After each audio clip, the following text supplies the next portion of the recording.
विनय एक बीमा कंपनी में काम करते हैं। उनकी कंपनी उनको एक जगह से दूसरे जगह ग्राहक से मिलने के लिए भेजती रहती है, जिसके कारण वो अपना घर एक ठिकाने पर नहीं रख सकते थे। इस बार उनको नेपाल के छोटे से पहाड़ी इलाके में जाना था, करीब 1 महीनों के लिए। इसलिए इस बार उन्होंने अपनी पत्नी को भी साथ ले लिया। परिवार में सिर्फ वो और उनकी पत्नी ही रहती थी। विनय और उसकी पत्नी दोनों नेपाल के लिए निकल पड़े। वैसे भी ठंड का मौसम था और नेपाल में ऊपर से बहुत तेज बर्फ पड़ रही थी। वो लोग अपने घर पहुंच चुके थे। अपने घर तक पहुंचने के लिए उनको बहुत संघर्ष करना पड़ा, क्योंकि घर छोटे से गांव में एक पहाड़ी इलाके में था, जिसकी वजह से दोनों बहुत थक चुके थे। रात के 12:30 बज चुके थे। जहां वो रह रहे थे वहां दूसरे घर एक दूसरों से बहुत दूर दूर थे। बाहर जोरों से ठंडी हवा और बर्फ गिर रही थी। दोनों अपने रजाई में दुबक कर आराम ही कर रहे थे कि अचानक उनको लगा कि किसी ने उनके घर का दरवाज़ा खटखटाया है। फिर उन्होंने सोचा कि क्या पता तेज़ हवा चलने की वजह से ऐसा जो रहा हो, इसीलिए उन्होंने उसको अनदेखा कर दिया। अगली सुबह विनय जिस काम के लिए आया था उसके लिए वो निकल पड़ा। उसकी पत्नी घर में अकेले ही थी। उसको समझ नहीं आ रहा था कि वो घर में बैठे वक्त कैसे बिताए। उसने सोचा कि चलो क्यों ना बाहर जाकर ही कुछ देख लिया जाए। बाहर ठंड तो थी पर हवा नहीं चल रही थी, इसीलिए उसने अपना स्वेटर पहना और बाहर निकलने को तैयार हो गई। जैसे ही उसने अपना घर का गेट खोला, वैसे ही देखती है कि घर के पास बने एक खंबे के पीछे एक छोटा सा बच्चा खड़ा है, जो उसको चुपके देख रहा है। विनय की पत्नी ने उसको अपनी ओर बुलाया पर वो नहीं आया और वो वहां से भाग गया। अगले दिन भी कुछ ऐसा ही हुआ। वो लड़का उसको फिर से घूरे देखा जा रहा था। इस बार उसकी पत्नी ने उस बच्चे को पकड़ लिया और पूछा कि तुम यहाँ क्या कर रहे हो। उस बच्चे ने कुछ नहीं बोला और न ही कुछ बताया। विनय की पत्नी ने उससे उसके घर के बारे में पूछा, तब भी वो कुछ नहीं बोल रहा था।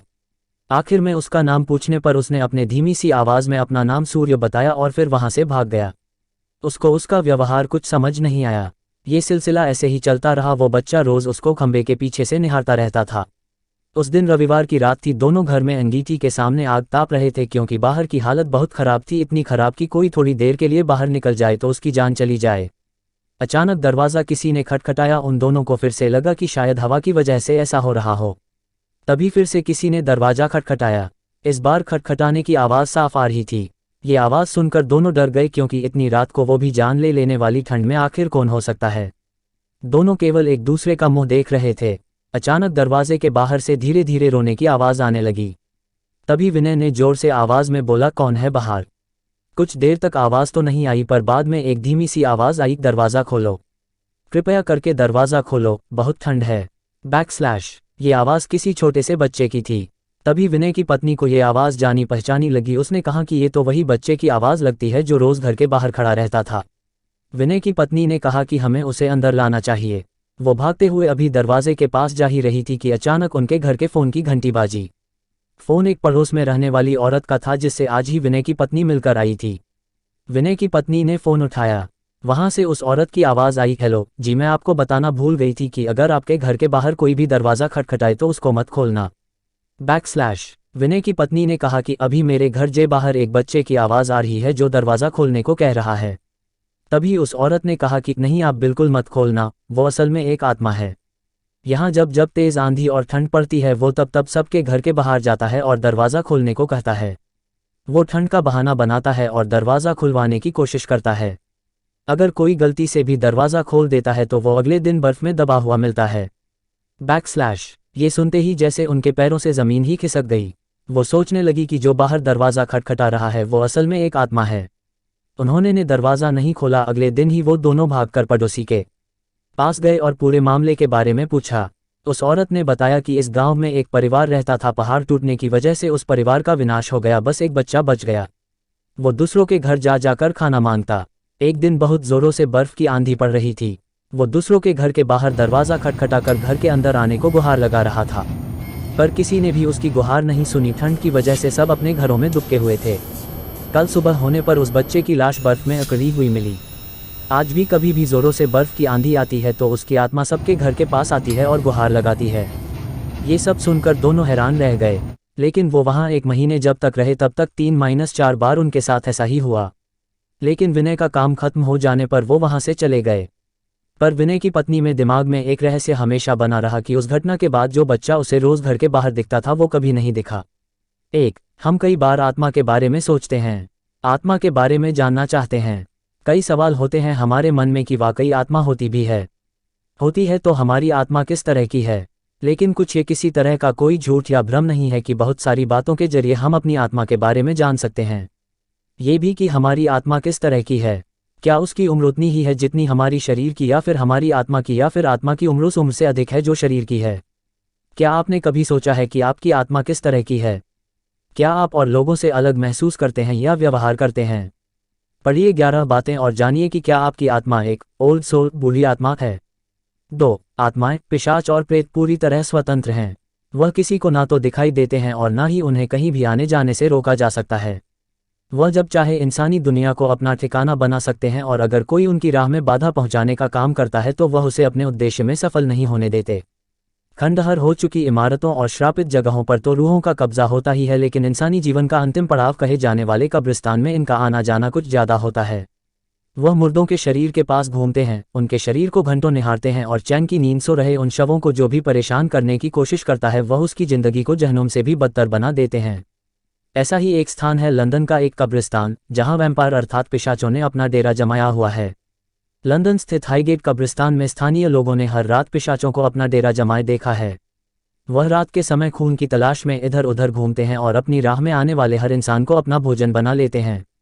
हाईगेट कब्रिस्तान के कई गेट हैं, ये वही स्थान है जहां दास कैपिटल के रचयिता कार्ल मार्क्स को दफन किया गया था। वर्ष 1839 में जब लंदन अत्यधिक मृत्यु दर जैसे हालातों से जूझ रहा था तभी इस कब्रिस्तान को बनाने का काम शुरू किया गया था। लंदन में रोज काफ़ी लोग मर रहे थे जिन्हें दफनाने का स्थान नहीं मिल रहा था। लोग अपने प्रियजनों को घरों के आसपास दफनाने के लिए मजबूर थे, लेकिन ऐसा करने से बदबू और अन्य बीमारियां फैलने लगी थीं। इसी समस्या को हल करने के लिए हाईगेट कब्रिस्तान का निर्माण करवाया गया था। हाईगेट कब्रिस्तान में ना जाने कितने मृत लोगों के शरीर दफन हैं, जिनकी रूहें अकाल मृत्यु के कारण इस स्थान पर अपना डेरा जमाए हुए हैं। ऐसा नहीं है कि यहाँ आत्माओं और पिशाचों को किसी खास दिन ही देखा जाता है, बल्कि यहाँ तो हर रात एक खौफनाक खेल खेला जाता है जिसके गवाह कई बार स्थानीय लोग बन चुके हैं। लेकिन इस खेल को देखने के बाद उनके साथ कोई ना कोई हादसा भी जरूर होता है, जिसकी वजह से कभी वह इस बात का जिक्र नहीं कर पाए कि आखिर उन्होंने वहाँ ऐसा देखा क्या था। 1970 की बात है जब स्कूल में पढ़ने वाली 2 छात्राओं ने यह दावा किया था कि उन्होंने कब्रिस्तान के किनारे पर वैम्पायर को देखा है। इस घटना के बाद वहां घूम रहे एक प्रेमी जोड़े ने भी एक वैम्पायर को देखने की बात स्वीकार की। उनका कहना था कि कब्रिस्तान के तीसरे गेट के पास उन्होंने एक अत्यधिक लंबे चौड़े आदमी को देखा था जो एक इंसान का खून पी रहा था। उसे देखकर उनके होश उड़ गए और वो भागने लगे। वह वैम्पायर धीरे धीरे उनके पास आने लगा, लेकिन किसी तरह वो अपनी जान बचाकर भागे। इस घटना के बाद कई अन्य लोगों ने भी वैम्पायर को घूमते फिरते देखा है, इसीलिए आज इस स्थान पर किसी शव को दफनाया नहीं जाता और न ही इस स्थान पर कोई आता जाता है। 4. सब कुछ सामान्य था उस दिन। सावन के महीने में रविवार का दिन था। बारिश नहीं हो रही थी मगर मौसम अच्छा था। कोई आराम कर रहा था तो कोई पड़ोसियों के साथ अपने पूरे हफ्ते के अनुभव की चर्चा कर रहा था। मैं भी सुबह उठकर नाश्ता पानी करके टीवी देख रहा था। तभी कॉलोनी में जैसे हाहाकार सा मच गया। पूरा इलाका घर से बाहर था। पूरी कॉलोनी में रोने की चिल्लाने की आवाज़ गूंजने लगी थी। मैंने उसी भीड़ में शामिल अपने एक दोस्त इस हंगामे का कारण पूछा तो मेरे भी होश उड़ गए। हुआ ये था कि हमारे करीब कुछ दूर पर एक परिवार रहा करता था। परिवार के मुखिया उपाध्याय जी अच्छे आचरण वाले और समृद्ध व्यक्ति थे। उनके 4 बेटे थे। रविवार का समय पाकर उपाध्याय जी के 3 बेटे गंगा किनारे अपने 2 दोस्तों के साथ उस सुहाने दिन के मजे लेने गए थे। जाने वहां क्या हुआ, क्या घटना घटी, ये किसी को नहीं पता था, मगर उन 5 में से 4 वही डूब गए और सिर्फ एक जो कि नदी में उतरा ही नहीं था डरा हुआ वापस आया और उनके घर वालों के घटना की जानकारी दी। जो कुछ भी उसने बताया उस पर विश्वास करना मुश्किल था। हाँ, वहाँ जो कुछ भी हुआ था उस लड़के के मुताबिक वो चारों डूब चुके थे। पुलिस बुलाई गई, रिपोर्ट हुई और फिर छानबीन शुरू हुई। उपाध्याय जी काफ़ी पहुंच वाले आदमी थे, इसलिए पुलिस बिना नतीजे के शांत नहीं बैठ सकती थी। पूरे दिन पुलिस ने छानबीन जारी रखी। जिस घाट के पास वो लोग नहाने गए थे उस घाट से 2 किलोमीटर दूर तक पुलिस के गोताखोरों ने लाशों को तलाश किया, परंतु उनके हाथ कुछ भी नहीं लगा। पुलिस की नींद उड़ गई और उधर उपाध्याय परिवार में शोक के साथ एक उम्मीद भी आ गई कि शायद कुछ अनर्थ न हुआ हो। सब एक आशा के साथ उन लोगों के लौट आने की उम्मीद में कुछ न कुछ प्रयास में लगे हुए थे। पुलिस ने उनके बचे हुए दोस्त को ही हिरासत में लेकर पूछताछ करना शुरू किया, लेकिन पुलिस को उस लड़के ने जो बताया वो सैकड़ों लोगों के सामने कल ही बयां कर चुका था। उसने बताया था कि वो 5 कल सुहाना मौसम देखकर गंगा के घाट पर गए थे। वहां उन लोगों ने बैठकर पहले काफ़ी बातें की और फिर उसके बाद घाट से गंगा के किनारे किनारे दूसरी तरफ चल दिए। वहां पर काफ़ी शांति थी, इसलिए 5 ने वही डेरा जमा लिया। फिर उनमें से 4 ने तय किया कि इसे कुछ मज़ा नहीं आ रहा, थोड़ी बियर या शराब होती तो ज़्यादा मज़ा आता। फिर उनमें से एक ने जाकर 2 बोतल और कुछ गिलास का इंतजाम कर लिया। लेकिन वो पीता नहीं था, इसलिए उसने उन चारों का साथ देने से मन कर दिया। वो शराब पी रहे थे और अपने अपने हफ्ते भर की बातों को कर रहे थे। जैसे जैसे उनकी शराब खत्म हो रही थी, वहाँ का माहौल शांत और शांत होता जा रहा था। कुछ देर में वहाँ पानी के सिवा पेड़ पालों में भी हलचल होना बंद हो गई। उसने सोचा शायद आंधी तूफान आने वाला है। उसने उन चारों से वापस चलने को कहा, मगर वो चारों मिलकर 4 बोतल गटक चुके थे। उन्होंने सोचा अगर इसी हालत में घर गए तो बहुत जूते पड़ेंगे, इसलिए सोचा कि थोड़ा सा पानी में नहा लिया जाए ताकि नशा कम हो जाए और फिर अपने अपने घर चलेंगे। फिर वो सभी नहाने के लिए वहां बनी सीढ़ियों से उतरकर नहाने के लिए नदी में उतर गए। न जाने फिर क्या कैसे हुआ, एक एक करके चारों उसी में अंदर चलते चले गए और फिर ऊपर नहीं आए। उस लड़के का इतना बयान लेकर पुलिस ने उसे जाने दिया और फिर से उस जगह और वहां आसपास फिर से छानबीन की। अभी भी उनके हाथ कुछ नहीं लगा। पुलिस ने सबको सिर्फ इतना बताया कि चारों ने शराब पी हुई थी, इसलिए वो तैर नहीं पाए और डूब गए। शराब की भी जांच की गई, मगर वो ब्रांडेड शराब भी, उसमें किसी असामान्य तत्व का होना मुश्किल था। मगर पुलिस अभी भी बेचैन थी कि वो लोग डूब तो गए, मगर लाश कहाँ गई। उपाध्याय जी के घर में जो माहौल था उसका तो बखान करना ही मुश्किल है। जिसके 3 बेटे जो मर चुके हो लेकिन उनकी लाश तक न मिली हो, ऐसी माँ की क्या हालत होती है, ये हर कोई समझ सकता है। वो सुबह होते ही मन्नत मांगने मंदिर जाती, कभी कुछ खाती तो कभी कुछ भी नहीं खाती, कभी रोती तो कभी हंसती तो कभी चिल्लाते हुए बाहर भागने लगती। आज तीसरा दिन था। पूरा उपाध्याय परिवार उस दिन कोस ही रहा था और उन तीनों के मिल जाने की मन्नतें कर रहा था। दोपहर के समय एक बाबा हमारी कॉलोनी में आया। उस वक्त उपाध्याय जी और उनका बेटा पुलिस स्टेशन गए हुए थे। माँ जी तो घर में सो रही थी। सोना क्या, उसे तो गम की बेहोशी ही कहेंगे। 1-2 रिश्तेदार भी घर में थे। घटना बहुत प्रचलित हो चुकी थी, तो साधु ने पूरी घटना का बखान उनके आगे किया और फिर माता जी से कहा कि आपके तीनों बेटे मिल जाएंगे, मगर इसकी कीमत लगेगी, क्योंकि वहाँ जो भी चीज़ है वो बहुत लालची है। उसने ही तुम्हारे बेटों और उसके दोस्त अपने पास रखा हुआ है, मगर उनकी जान छुपा ली है। उसे धन चाहिए, फिर वो उनकी जान वापस उनके शरीर में डालकर लौटा देगा। कैसी कीमत बाबाजी? मैं हर कीमत देने को तैयार हूँ, मगर मुझे मेरे बेटे चाहिए। माता जी ने उस बाबा से पूछा।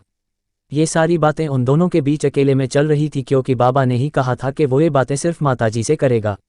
वो बहुत लालची आत्मा है, इसलिए तुम्हारे पास जितना धन है, सोना चांदी, लेकर वही गंगा के रेतीले घाट पर आ जाना, मगर आधी रात को अकेले आना कि तुम्हारे घर में भी किसी को पता न चले। हम उस आत्मा को उतने धन में ही मनाने की कोशिश करेंगे और फिर तुम्हारे बेटे तुम्हें वापस मिल जाएंगे। अगर तुमने ये बात किसी को घर में बताई तो वो हमारी क्रिया में बाधा डाल देगा और फिर तुम अपने बेटों से हाथ धो बैठोगी। समझ आया? बाबा ने माता जी से कहा। जी मैं बिल्कुल समझ गई। आंखों में चमक लिए माता जी ने उस साधु से कहा। उन्हें अब उम्मीद की किरण नजर आ रही थी। बहुत मुश्किलों इंतजार से उन्होंने उस दिन को काटा और रात को होने वाले चमत्कार की आस में भूखी प्यासी रात का इंतजार करती रहीं। जब रात हुई तो उन्होंने जल्दी खाना खाकर सोने का नाटक किया। जब उपाध्याय जी भी गहरी नींद में सो गए तो करीब 1:45 बजे वो उठी और पहले से तैयार की हुई अपने गहनों और रुपयों की पोटली को उठाकर चुपचाप घर से बाहर निकल गई और पहुंच गई उसी स्थान पर जहां उस बाबा ने बताया था। बेटों को पाने की खुशी में इतनी रात में भी उन्हें कोई डर नहीं लगा और सीधा वहीं पहुंच गई। वहां वो बाबा थोड़ी सी आग जलाकर और कुछ सिंदूर, नींबू, सुइयां, काला कपड़ा, थोड़े से चावल और अंडे लेकर बैठा कुछ पूजा पाठ जैसा कर रहा था। मैं ले आई हूं बाबा सारा धन, कृपया जल्दी से मुझे मेरे बेटों से मिलवा दो। माता जी ने उस बाबा से कहा। ठीक है माता, वो सारा धन लेकर आप वहां बैठ जाओ। उसने माता जी को एक तरफ बैठने को कहा। फिर उसने सिंदूर से माता जी के चारों तरफ एक गोल वृत्त बनाकर धन काले कपड़े में रखने को कहा। उन्होंने वैसा ही किया। फिर उसने कहा कि माता मैं ये नींबू काटूंगा, अगर इसमें से खून निकला तो मतलब आपके बेटे जिंदा बचाए जा सकते हैं। फिर उसने एक एक करके 4 नींबू काटे, चारों में से खून निकला। माता जी सब कुछ शांत बैठी देख रही थीं। माता जी आपके चारों बेटों की जान सुरक्षित है, अब ये धन आप इस वृत्त से बाहर रख दीजिए और मन ही मन ये कहिए कि यहाँ जो भी शक्ति वास करती हो, मेरे बेटे मुझे दे दो। और तब तक आंखें मत खोलना जब तक तुम्हारे बेटे आकर तुम्हें आवाज न दें। बाबा ने माता जी को ये बात समझाई। भोली भाली बेटों के मुंह में अंधी माता जी ने उस साधु की ये बात मान ली और जैसा उसने कहा वैसे ही मन जाप करने लगी। उन्होंने इस बात का 7 बार ही जाप किया होगा कि अचानक उन्हें धम से कुछ गिरने की आवाज आई, जिससे उनकी आंखें खुल गईं। साधु बाबा माता जी के सामने हाथ में धन को वो पोटली लिए गिरे पड़े थे और सामने एक लंबा चौड़ा आदमी खड़ा था, जिसने सफ़ेद रंग की धोती और ऊपर एक सफ़ेद चादर सी ओढ़ रखी थी। बाल कंधे तक थे। देखने में वो किसी पहलवान जैसा दिख रहा था। मेरी जगह पर आकर मेरे ही नाम से धन की चोरी करता है, वो भी उसका धन जो बैठकर मेरा ही जाप कर रही है। उस आदमी ने गरजते हुए उस साधु से कहा, माफ़ कर दो, मुझे माफ़ कर दो, मुझसे गलती हो गई, दोबारा ऐसा नहीं होगा। साधु हाथ जोड़ते हुए विनती करने लगा। नहीं, तू यही भीख मांगेगा और मेरी हद में रोज सफाई करेगा। उस आदमी ने उस साधु को डांटते हुए कहा, हाँ करूंगा, सब करूंगा, मुझे माफ़ कर दो, मुझे कोई धन नहीं चाहिए, मुझे माफ़ कर दो माता, मुझे माफ़ कर दो। वो गिड़गिड़ाए जा रहा था और माताजी की समझ में ये आ चुका था ये साधु उन्हें लूटने आया था, मगर ये नहीं समझ आया था कि ये आदमी कौन है। फिर उस आदमी ने उस साधु से वो पोटली छीन ली और फिर उसे माताजी को दिया। फिर उस साधु को उठाकर एक तरफ फेंक दिया। साधु करीब 3 मीटर दूर जा गिरा और बेहोश हो गया। कौन है आप और मेरे बेटे कहाँ हैं? माताजी ने उस बलवान व्यक्ति से प्रश्न किया। मैं वही हूँ जिसका अभी तुम जाप कर रही थी, मैंने तुम्हारे बेटों की जान नहीं ली। वो तो खुद शराब के नशे में डूब गए और जहाँ डूबे थे वहाँ पर सीढ़ियाँ बनी हैं, उनकी लाशें उसी सीढ़ियों के नीचे फंसी हुई है, इसलिए वो किसी को नहीं मिल सकी। उस आदमी ने माताजी से कहा, मेरे बेटे मुझे लौटा दो, मैं जिंदगी भर आपकी सेवा करूंगी, ये सारा धन तुम रख लो। माताजी ने रोते हुए उस व्यक्ति से हाथ जोड़कर विनती करी, मुझे धन का कोई लोभ नहीं है माता, और तुम्हारे बेटों की मृत्यु हो चुकी है, वो भी उनकी ही गलती से, अब वो वापस नहीं आ सकते। आप इस सत्य को अपना लो माता और अपने धन के साथ परिवार में वापस लौट जाओ। उस व्यक्ति ने माताजी से समझाते हुए कहा। माताजी फूट फूट के रोने लगी, उनकी सारी आस खत्म हो गई थी। फिर उस आदमी ने माताजी का आंचल पकड़ा जैसे कोई बच्चा पकड़ता है और उन्हें अपने पीछे आने को कहा। वो रो रही थी और करीब 10 कदम ही चली होंगी कि वो अपने घर के दरवाजे के सामने थी। वो हैरान हो गई और फिर पीछे मुड़ी और उस व्यक्ति से उसका परिचय पूछा। मैं वही का घटवार हूँ माता, जिसका आप जाप करके मदद के लिए पुकार रही थी। मैं आपके बच्चों की जिंदगी को नहीं लौटा सकता, मगर कल तुम्हारे सारे बेटों की लाश वहीं मिल जाएगी। अब आप अपने बचे हुए परिवार में खुश रहिए, व्यक्ति ने माताजी से कहा और फिर माताजी अंदर जाने के लिए कहा। वो दरवाज़ा खोल के अंदर गई और जैसे ही पीछे मुड़ी वहां पर कोई नहीं था। मन ही मन घटवार की जय की और वापस अपनी जगह पर लेटकर रोने लगीं। सुबह 4 बज रहे थे। उनके रोने की आवाज़ सुनकर उपाध्याय जी की आंख खुल गई और फिर उन्होंने माताजी इतनी सुबह सुबह इस विलाप का कारण पूछा। माताजी ने सारी घटना सच सच बता दी। उपाध्याय जी को पहले विश्वास ही नहीं हुआ, फिर उन्होंने बात मान ली जब अगले दिन उनके तीनों बेटों की और उनके दोस्त की लाश बरामद हो गई। पुलिस ने लाश की पोस्टमार्टम करवाया, मौत की वजह पानी में डूबना ही साबित हुई। लाशों का अंतिम संस्कार हो गया और फिर सब कुछ सामान्य होने में 5 साल लग गए। उनका जो एक बेटा बचा था अब उसकी शादी हो चुकी है और घर में सब सामान्य है। उन्होंने घर बदल दिया है, लेकिन आज भी वो किसी भी पूजा में घटवार बाबा की जय कहे बिना पूजा नहीं करती। 5